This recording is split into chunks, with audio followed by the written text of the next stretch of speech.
भारत का prime minister एक दूसरे देश जाता है, पाकिस्तान से सुलह करता है और अगले ही दिन गुजर जाता है और इसकी कोई इंक्वायरी नहीं होती। ये है कहानी लाल बहादुर शास्त्री जी के मिस्टीरियस डेथ की। The government did not consider any inquiry to be necessary. Indira ji को जब शास्त्री जी के डेथ के बारे में पूछा गया तब उनका जवाब ये था। सारे रिकॉर्ड्स ऐसे कहते हैं कि शास्त्री जी की डेथ एक नेचुरल डेथ थी, हार्ट अटैक से हुई थी, लेकिन कुछ फैक्ट्स ऐसे हैं जो मर्डर की पॉसिबिलिटी की ओर इशारा करते हैं। तो अगर आप भी कहानी का वो पहलू जानना चाहते हैं तो इस वीडियो को एंड तक देखिए और इसे अपने दोस्तों के साथ शेयर कीजिए। 1964 में शास्त्री जी भारत के दूसरे प्राइम मिनिस्टर बने।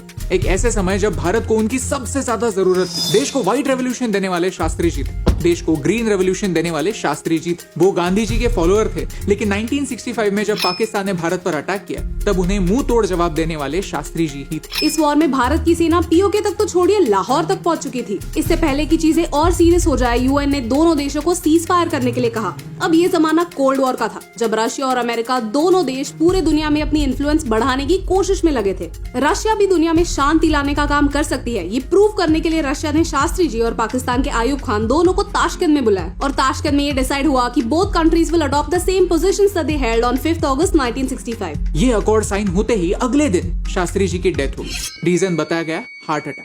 इतना बड़ा लीडर एक दूसरे देश में अपने आर्च राइवल के साथ पीस अकॉर्ड साइन करता है और इमीडिएटली गुजर जाता है, लेकिन फिर भी कोई इंक्वायरी नहीं होती। ऐसा क्यों? अनुज धर ने अपनी किताब your prime minister is dead में इस पूरे सब्जेक्ट पर थॉरोली स्टडी किया, प्रॉपर्ली इन्वेस्टिगेट किया और इसमें वो 3 थियोरीज प्रेजेंट करता है। थियोरी नंबर 1, सीआईए ने ताशकंद अकॉर्ड्स फेल होने के लिए शास्त्री जी का मर्डर किया। थियोरी नंबर 2, केजीबी यानी रशियन इंटेलिजेंस ने शास्त्री जी को पॉइजन देकर मारा। थियोरी नंबर 3, भारत के ही पॉलिटिशियंस ने अपने पर्सनल गेन के लिए शास्त्री जी का मर्डर किया। I'd highly recommend you to read that book to understand these 3 theories better. Let's focus on the mystery and uncover the truth. Mystery number 1. कहते हैं शास्त्री जी को जब थोड़ा सा डिस्कम्फर्ट शुरू हुआ तो वो अपना स्वीट छोड़कर अपने साथियों के कमरे तक पहुंचे। लेकिन हैरानी की बात यह है कि उनके स्वीट में ही 3 फोन थे, जिसमें से एक फोन उठाने पर सीधा सिक्योरिटी को बजर बजता। लेकिन शास्त्री जी ने ये फोन्स कभी यूज ही नहीं किए, उठाए ही नहीं। क्यों वो पर्सनली उठकर दूसरे कमरे में अपने साथियों के पास गए? क्या वो कोई मैसेज देना चाहते थे? मिस्ट्री नंबर 2, पोस्टमार्टम से डेथ के रीजन साफ साफ क्लियर हो सकते हैं। रशियन इंटेलिजेंस ने ऑफर भी किया कि हम शास्त्री जी की बॉडी का पोस्टमार्टम करेंगे, लेकिन उनके ही भारत के साथियों ने इस ऑफर को रिजेक्ट कर दिया। ऐसा क्यों? मिस्ट्री नंबर 3, जब उन्हें भारत ले आया गया तब उनकी बॉडी पर काले नीले निशान थे, एज इफ उनकी बॉडी पर किसी ने अंदर से इंक डाली। उनकी बॉडी के पास किसी फैमिली मेंबर को भी आने नहीं दिया। जब उनकी वाइफ ने इन निशानों के बारे में पूछा तब उनके पूरे फेस पर चंदन लगाया गया ताकि ये निशान ढक जाए। उनके नेक पर यहाँ और पेट पर यहाँ खून के निशान थे, मानो किसी ने होल किया। उनकी ये कैप जो वो हमेशा पहनते थे खून से लथपथ थी, जो आज भी वैसे ही प्रिजर्व की गई है। मिस्ट्री नंबर 4, उनके डेथ के 1 साल बाद ब्लिट्स नाम की एक टैबलॉइड ने उनका एक लास्ट लेटर प्रिंट किया, जिसमें पाकिस्तान के साथ पीस की बातें की गई थी। बाद में पता चला कि ये लेटर फेक है। ये लेटर शास्त्री जी ने कभी लिखा ही नहीं था। जरा सोचिए, एक प्राइम मिनिस्टर का फेक लेटर वही इंसान लिख सकता है जिसको ये गारंटी हो कि ये लेटर फेक है। ये कहने के लिए प्राइम मिनिस्टर कभी भारत पहुंचेंगे ही नहीं। पार्लियामेंट में इस लेटर के बारे में एक सिंपल सवाल उठाया गया कि अगर ये लेटर असली है तो क्या हम रिकॉर्ड्स में जाकर इसका एक सीरियल नंबर निकाल सकते हैं? क्योंकि एक बार ये पता चल जाए कि ये लेटर किसने लिखा था तो प्रूव होता कि किसी न किसी को तो उनके डेथ के बारे में पता था। लेकिन इसका जवाब देने से पहले ही चेयरमैन सर ने कहा the question our is over. एक स्मार्ट इंसान ने कहा है कि सवाल लेट होने से सवाल गलत नहीं हो जाता। मिस्ट्री नंबर 5, ताशकंद में उनका जो कुक था उसका आगे क्या हुआ?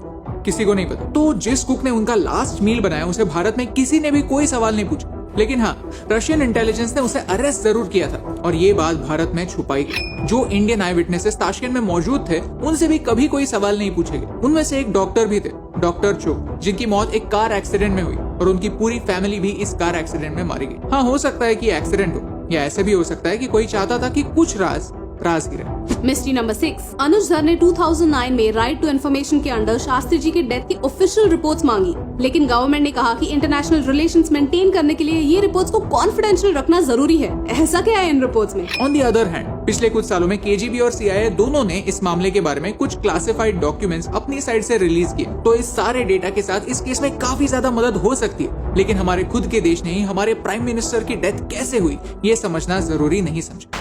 लेकिन क्यों कोई उन्हें मारना चाहेगा? उन्हें मारकर किसी को क्या मिलेगा? शायद मोटिव ताशकंद अकॉर्ड में ही हिडन है। लॉन्ग लास्टिंग पीस के लिए भारत ने अपनी तरफ से जो हो सकता था वो किया। जो फौज लाहौर तक पहुंच गई थी उसे वापस बुलाया, लेकिन एक इम्पोर्टेंट स्टेप ताशकंद अकॉर्ड से मिसिंग था और वो है पाकिस्तान की कश्मीर में इन्वॉल्वमेंट। ताशकंद अकॉर्ड में से पाकिस्तान अपने साइड से कश्मीर में गुरिल्ला एग्रेशन कम करने के लिए क्या अश्योरेंसेस देगा, ये इम्पोर्टेंट चीज मिसिंग थी। कुछ लोग आज भी मानते हैं कि शास्त्री जी ने अंडर प्रेशर आकर ये अकॉर्ड साइन किए थे और घर आने के बाद वो ये बात रिवील करने वाले थे। उन्हें सारी टर्म्स मंजूर नहीं थी। शास्त्री जी एक फाइटर थे और वो ऐसी कोई डील साइन नहीं करते जिससे भारत को फायदा ना हो, ऐसी एक डील जो भारत के भले के लिए ना हो। Shastri ji death gave sanctity to the Tashkent accord. ये शब्द CIA खुद यूज करती है क्योंकि हमारे इमोशनल भारतीय लोगों ने ये समझ लिया कि ये उनकी आखिरी इच्छा थी और ताशकंद अकॉर्ड को मान लिया। तो सच क्या है? आज भी ये किसी फाइल में दबा हुआ है। सरकारें आई गई लेकिन किसी भी सरकार ने उनकी इन फाइल्स को डीक्लासिफाई नहीं किया। आज शास्त्री जयंती और गांधी जयंती दोनों है। क्या हम उनके लिए उनके बर्थडे पर उन्हें ये गिफ्ट दे सकते हैं?